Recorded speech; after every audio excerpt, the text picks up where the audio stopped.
بسم اللہ الرحمن الرحیم. میں Sadia Sohail Rana ex M P اور general secretary centre Punjab women wing. میں پنجاب میں 9 مئی کو ہونے والے واقعات کی پرزور مذمت کرتی ہوں، جس میں فوجی تنصیبات کو نشانہ بنایا گیا، خاص طور پہ کور کمانڈر ہاؤس کو جو جلاؤ گھراؤ ہوا.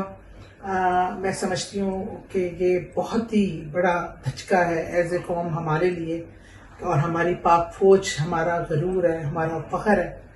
اور نہ صرف اس پہ وزیر آباد عمران خان صاحب کے حملے کے بعد بھی اس طرح کی انسٹرکشنز آئیں کہ کینٹ کی طرف موو کیا جائے. میں سمجھتی ہوں چیئرمین عمران خان کے اس بیانیے نے اور ان کی اس انسٹرکشن نے جو ہے یہ عوام میں جو فوج کے خلاف ایک تحریک چل پڑی ہے، اس کو بہت اس میں عمل دخل ہے، اور میں اس کی پرزور مذمت کرتی ہوں. اور ایز اے مذمت میں نہ صرف سیاست کو خیر بات کرتی ہوں، پارٹی کے سارے عہدوں سے استعفیٰ دیتی ہوں اور خود کو سیاست سے الگ کرتی ہوں.